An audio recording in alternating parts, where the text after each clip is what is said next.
तुम खुद के सपनों को लेकर कितना सीरियस हो, तुम खुद को कितना जानते हो, तुम खुद को कितना पहचानते हो।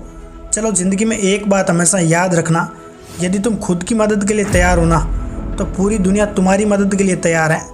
मतलब ये है कि अगर तुम खुद के लिए मेहनत कर सकते हो, अगर तुम खुद के पैरों पे खड़े हो, तो पूरी दुनिया तुम्हारी मदद के लिए तैयार है। लेकिन अगर नहीं, तो फिर तुम भूल जाओ कि कोई तुम्हारी मदद करने भी आएगा। ये सफ़र, ये मंजिल और ये ज़िंदगी तुम्हारी अकेले ही गुजरेगी और इसके ज़िम्मेदार भी तुम खुद ही होंगे।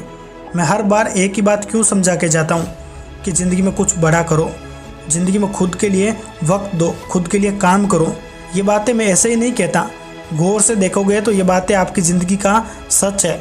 तुम एक सपना देखोगे, 1000 मुश्किलें आएगी, लेकिन अगर तुम्हारे दिल में जिद और जुनून है तो किसी भी तरह तुम कामयाब हो जाओगे। गिर के ही सही, उठ के ही सही, ठोकर खा के ही सही, लेकिन एक दिन तुम कामयाब हो जाओगे।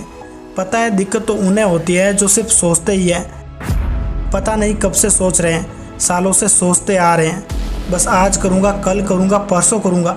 लेकिन सच तो ये है कि वह कभी करते ही नहीं है और ना ही कभी करना चाहते हैं।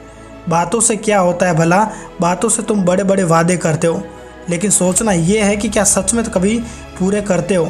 नहीं मेरे भाई, सोचने का वक्त गया। अगर तुम सोचते ही रहोगे तो ज़िंदगी जैसी है वैसी ही रहेगी। अगर तुम करना ही नहीं चाहते तो तुम्हें कहने का कोई हक नहीं है। असल ज़िंदगी में कुछ करने के लिए, मेहनत करने के लिए या फिर कुछ पाने के लिए चलना पड़ता है, दौड़ना पड़ता है, गिरना भी पड़ता है, लेकिन हर हाल में तुम्हें उठ के खड़ा होना भी पड़ता है। ज़िंदगी में अगर हारने या फिर रोने से आसान बन जाती तो फिर यहाँ पर हर कोई कामयाब होता। ज़िंदगी में हारना, रोना या फिर दर्द, तकलीफ़, परेशानी, ये सब एक हिस्सा है, लेकिन असल ज़िंदगी में तुम्हें इन पे विजय प्राप्त करनी होती है। याद रखना ये बात, उड़ान तुम्हें भरना ही पड़ेगा, चाहे कई बार तुम्हें गिरना ही क्यों ना पड़े। सपनों को तुम्हें पूरा करना ही पड़ेगा, चाहे तुम्हें लड़ना ही क्यों ना पड़े, क्योंकि ये ज़िंदगी है, आसान नहीं होती।